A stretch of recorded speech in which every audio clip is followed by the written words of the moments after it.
पिछले व्याख्यान में हमने सारणी के जो विभिन्न गुणधर्म हैं, प्रॉपर्टीज ऑफ डिटर्मिनेंट्स पर चर्चा की थी।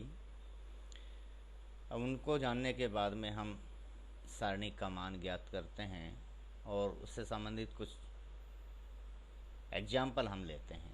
एक एग्जाम्पल हम ले रहे हैं कि यदि सारणिक, कोई सारणिक है ये जो आपके सामने स्क्रीन पे, इसमें 3 पंक्तियां हैं, 1 1 1, सेकंड रो है जो A B C, third row A square B square and C square है।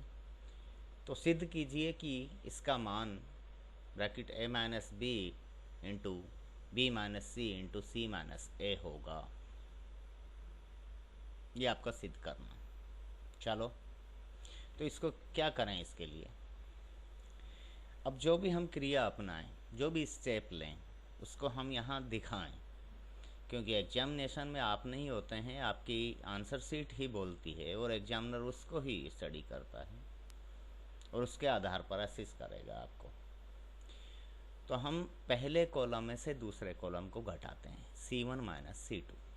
जब पहले कॉलम में से दूसरे कॉलम को घटाएंगे तो क्या होगा, पहले कॉलम में 1 में -1 बराबर 0, ए माइनस बी ए स्क्वायर माइनस बी स्क्वायर, पहले कॉलम में ये चेंज हुआ, ठीक है।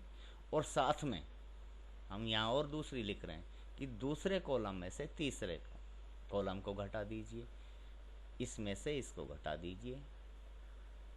तो इसमें से इसको जब हम घटाएंगे तो 1 में से 1 गया 0, B minus C B square minus C square B square minus C square, तीसरा कॉलम एज इट इज। ये हुआ, ये बदलाव आ चुका है। अब तो अब ए स्क्वायर माइनस बी स्क्वायर बराबर क्या होता है, ए माइनस बी इंटू ए प्लस बी, और B square minus C square B minus C into B plus सी, ये होता है। तो ये लिख दिया हमने, बाकी चीज़ें एज इट इज हैं, कोई अभी इसमें बदलाव नहीं किया है। ए माइनस बी फर्स्ट कॉलम में है तो फर्स्ट कॉलम में से कॉमन लिया, और सेकंड कॉलम में बी माइनस सी है तो बी माइनस सी सेकेंड कॉलम में से कॉमन ले लेंगे, बाहर ले लिया। ए माइनस बी माइनस सी को बाहर ले लिया। अब इसमें से 0 है तो कोई बदलाव नहीं आएगा, तो 0 रहेगा। ए माइनस बी बाहर ले लिया तो यहाँ 1 बचेगा, ठीक है। और यहाँ ए माइनस बी तो बाहर आ गया तो ए प्लस बी बचेगा फर्स्ट कॉलम में। तो फर्स्ट कॉलम हुआ 0 ए माइनस बी और 0 1 और ए प्लस बी। सेकेंड कॉलम में से हमने बी माइनस सी को बाहर लिया है तो 0 1 और B plus C. Third column as it is है, उसमें कोई चेंज नहीं है, 1 सी स्क्वायर। अब ये दो, हाँ, ये चीज़ें हमारे पास आ गई। अब देखिए, इसका हम प्रथम पंक्ति के अनुसार विस्तार करते हैं, क्योंकि पहली पंक्ति में सिर्फ एक ही ये 1 बचा है, ये बाकी तो 0 हो गए, इसलिए ये सबसे आसान होगा, एक स्टेप में अपनी बात को कह पाएंगे, हम अपने जो उद्देश्य तक पहुंच पाएंगे। A minus B into B minus C बाहर है, मतलब ब्रैकेट कोई सा भी ले लो, लेकिन क्योंकि बड़ा ब्रैकेट हमने मैट्रिक्स के लिए काम में लिया था, इसलिए मैं यहाँ मझला ब्रैकेट काम में ले रहा हूँ। अब 1 पहली पंक्ति का हिसाब से विस्तार कर रहे हैं भाई, इसके करेंगे तो ये 0 हो जाएगा, ये इसका भी 0 हो जाएगा। ये जो है ना, इनके जो माइनस बनेंगे या सेकंडज आप निकालेंगे तो अपने आप 0 हो जाएंगे, तो बचेगा ये। अब एक जिसमें है वो रो और जिस कॉलम में है वो कॉलम, इनको हटा दीजिए, हट गया तो बचेगा क्या, 1 ए प्लस बी 1 बी प्लस सी 1 ए प्लस बी 1 बी प्लस सी, ये हमारा माइनर बन गया। ये उपसारणी, या इसे हम कोफैक्टर कहते हैं। अब हल कर लीजिए, B plus C into 1 minus A plus B into one, B plus C into, हाँ B plus C minus A plus B. भाई वन वन से मल्टीप्लाई हो, इसको लिखो ना लिखो कोई फ़र्क नहीं पड़ता। ब्रैकेट खोल लीजिए, B plus C minus A minus B, तो बी का प्लस का और यहाँ माइनस का, ये एक दूसरे को कैंसिल कर देंगे, बचेगा C minus A minus B, B into B minus C into C minus A. अब देखिए हमने क्या कहा था, हमारा जो क्वेश्चन क्या था, हमें ये सिद्ध करना था कि जो सारणिक है, ये सारणी, इस सारणी का मान A minus B into B minus C into C minus A होता है। ये हमने यहाँ निकाल दिया कि यही होता है, ये सिद्ध हो चुका है। ठीक है, तो इस तरह से हम क्वेश्चन सॉल्व कर सकते हैं। अब एक महत्वपूर्ण नियम सारणिक के बारे में हम पढ़ते हैं, जिसे हम कहते हैं क्रैमर का नियम, क्रैमर्स रूल। क्रैमर के नियम की सहायता से हम रैखिक समीकरण प्रणाली का हल निकाल सकते हैं। दो अज्ञात राशियों के समीकरणों का हल तो हम आसानी से निकाल लेते हैं द्विघातीय समीकरण से, लेकिन तीन या तीन से अधिक अज्ञात चरों के मान निकालने के हों तो फिर हमें क्रैमर के नियम का सहारा लेना पड़ता है, डिटर्मिनेंट का उसमें उपयोग करना पड़ता है। जब ये बात आप द्विघातीय समीकरणों के इस जो है ना साइमल्टेनियस इक्वेशन का सॉल्यूशन के बारे में बात करते हैं, तो इस नियम की हमें आवश्यकता पड़ती है, क्रैमर के नियम की। अब देखिए, जैसे n एलिमेंट हैं, n तक है हमारे पास में चर, तो उस स्थिति में एक जनरल फॉर्म जो बनती है इक्वेशन सिस्टम की, समीकरण प्रणाली की, a11 into x1 plus a12 into x2 plus a13 into x3 plus a1n into xn equal to d1। भाई समीकरण में माइनस का वो बराबर का चिन्ह आता है। a11 1 मतलब फर्स्ट रो, और ये कॉलम्स हैं 1 2 3 n कॉलम तक है। ठीक है, इसी तरह से a21 into x1 plus a22 into x2 plus a23 into x3, और ये बराबर है d2। और जब हम चलते जाएंगे तो am1 into x1 plus am2 into x2 plus am3 into x3 plus amn into xn equal to dm। ये जो इक्वेशन सिस्टम है, समीकरण प्रणाली है, इसमें देखिए तीन चीज़ें महत्वपूर्ण हैं। ये तो हैं a11 a12 a13 a21, ये कोफिशिएंट्स हैं। दूसरे वेरिएबल्स हैं, चर हैं x1 x2 x3, और तीसरा है ये जो हैं ये पैरामीटर्स, प्राचल कहलाते हैं। तो किसी भी समीकरण प्रणाली में ये तीन चीज़ें होती हैं। मैंने यहाँ इनको बहुत क्लियर से लिखा है। ये x1 x2 x3 xn variables हैं, और ये जो कोफिशिएंट्स हैं a11 a12 a13 a1n a21 a22 a23। भाई अब ये जो x1 के कोफिशिएंट ये वाला x1 है, ये तो इसके कोफिशिएंट ये हैं, ये x2 है, इस कॉलम में देखिए आप a12 a22 am2 x2 के कोफिशिएंट होंगे, और x3 के कोफिशिएंट a13 a23 am3। इस तरह से m जो है n जो xn के कोफिशिएंट भी इसी तरह से होंगे। d1 d2 d3 और dm तक ये जो है ये पैरामीटर्स हैं, प्राचल जिन्हें हम कहते हैं। ठीक है, तो हमारे पास में तीन चीज़ें हैं, ये कोफिशिएंट्स, कोफिशिएंट का मैट्रिक्स हो गया। अब इसको मैट्रिक्स फॉर्म में अगर हम रखें तो coefficients into variables equal two parameters, इस फॉर्म में आता है ये। तो ये कोफिशिएंट में गुणांक चर और प्राचल। ये मैट्रिक्स ए के ये वाला, ये जो चरों का मैट्रिक्स है जो कि कॉलम के रूप में होगा डेफिनेटली, और पैरामीटर्स भी देख लीजिए आप ऊपर से D1 से लेकर DM तक। तो ये जो इक्वेशन सिस्टम है, अब अगर इसको हम इसमें बदलें, मैट्रिक्स में बदलें, तो A into X equal to D form में आ जाएगा। ये equation x equal to D. इस प्रकार की समीकरण प्रणाली का हल अब हम वैसे नहीं निकाल सकते सीधा, इसे हम क्रैमर के नियम की सहायता से आसानी से हल कर सकते हैं। और क्रैमर के नियम की सहायता से कैसे हल करते हैं कि यदि हमें मान लीजिए x2 का मान ज्ञात करना है, या x3 का करना है, या xn का करना है, किसी का भी करना है, तो कैसे निकलेगा? xj j equal to 1 to n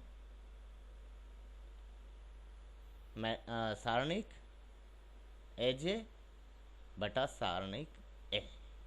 अब देखो ये थोड़ा सा आपके समझ में नहीं आया होगा। j बराबर आप 1 रखिए, तो x1 का मान निकालना है, तो a1 सारणिक बटा में सारणिक a, ये आप करेंगे। ये देखो ये कर रखा है। और x2 का मान निकालना है, a2 सारणिक का मान जो भी होगा उसको विभाजित करेंगे सारणिक a के मान से। इस चीज़ को एक उदाहरण से हम समझाएं तो आपके आसान इसे समझ में आ जाएगा। ये एक क्वेश्चन है, उदाहरण है। यदि if a equation system is given as below, कोई समीकरण प्रणाली इस तरह की है जो नीचे दर्शाई गई है, नीचे लिखी गई है। Find the value of x, y and z variables. x, y और z चरों का मान ज्ञात कीजिए, मूल्य ज्ञात कीजिए। ठीक है, समीकरण आप देखिए, समीकरण प्रणाली क्या है? x plus Y plus Z बराबर 6, 5x minus Y plus 2z बराबर 9, 3x plus 6y minus 5z बराबर 0। ये एक समीकरण प्रणाली। अब देखो द्विघातीय समीकरण का तो आपने देखा था, और दो चरों तक तो आसानी से हम निकाल लेते हैं, लेकिन बहुत सारे चर अगर हो जाते हैं तो हम उन चरों के मान आसानी से ज्ञात नहीं कर सकते। उसके लिए सीधा सा तरीका है कि हम क्रैमर के नियम की सहायता लें, तो फिर हमारे सामने चाहे कितने भी चर हों हम आसानी से मान ज्ञात कर लेते हैं। तो ये जो वेरिएबल्स हैं x, y और z, तीन वेरिएबल हैं, इनके कोफिशिएंट देखते हैं। x का कोफिशिएंट मैट्रिक्स वो डिटरमिनेंट बना लो, ये रहेगा आपके लिए ठीक। तो x का गुणांक 1 तो 1 लिख दिया, y का गुणांक पहली पंक्ति के हिसाब से बात कर रहा हूँ, y का गुणांक 1 तो 1 लिख दिया, z का गुणांक 1 तो 1 लिख दिया। दूसरी पंक्ति में बात करें, x का गुणांक 5 है तो 5 लिख दिया, y का गुणांक -1 है तो -1 लिख दिया, z का गुणांक 2 है तो 2 लिख दिया। और तीसरी पंक्ति में x का गुणांक 3 तो 3, y का गुणांक 6 तो 6 लिखा, और z का गुणांक -5 है तो -5 लिख दिया। ये कोफिशिएंट्स हैं चरों के। चर कौन कौन से? x, y और z के। और इस पैरामीटर्स क्या हैं? 6, 9 और 0 प्राचल, ये पैरामीटर्स हैं।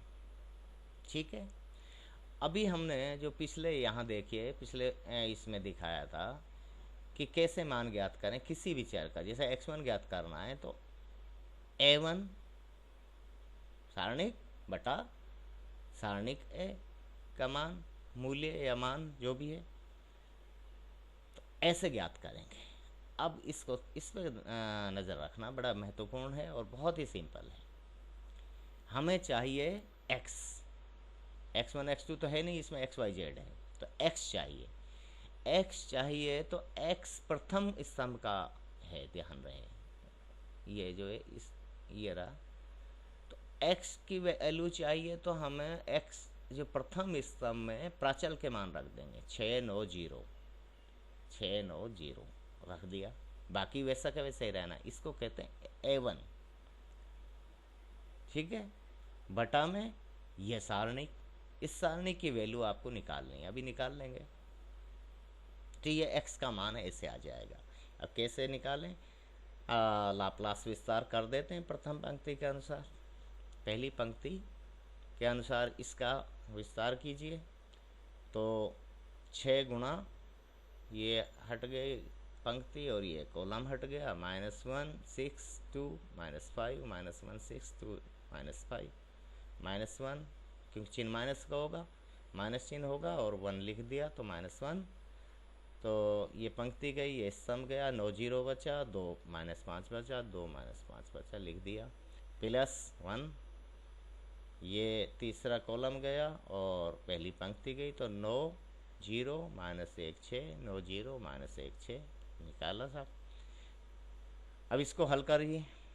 इसको जब हल करेंगे तो माइनस गुणा माइनस प्लस 5, ये तो बाहर रख लीजिए 6 को, तो प्लस का 5 और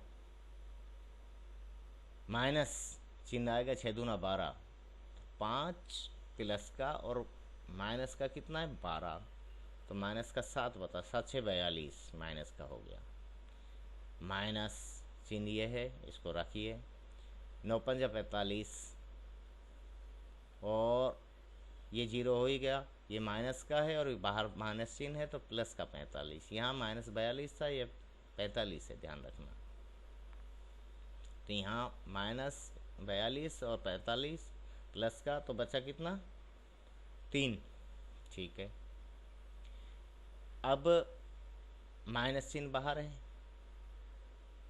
9 5 45 माइनस का, ये 0 हो ही जाएगा, माइनस का है, माइनस चिन्ह मल्टीप्लाई हो रहा है तो 45, और ये तो अपन ने कर लिया। अगला प्लस 9 6 54 प्लस का और ये 0, 54 और 3 यहाँ बचा था 57। इसका भी जब हम विस्तार करेंगे और मान निकालेंगे तो इसका 57 आ रहा है, तो 57 बटा 57 बराबर x बराबर 1 आ गया।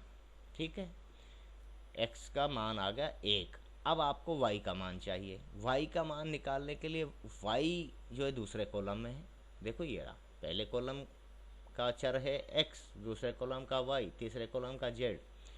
जहाँ जहाँ y है वहाँ जिस कॉलम में भी y है उस कॉलम की जगह ये प्राचल रख दो, पैरामीटर्स को रख दो। तो पहला, अब इस मैट्रिक्स में कोई बदलाव नहीं आ रहा है, 1 5 3 1 5 3 मूल मैट्रिक्स तो यही है, कोफिशिएंट मैट्रिक्स।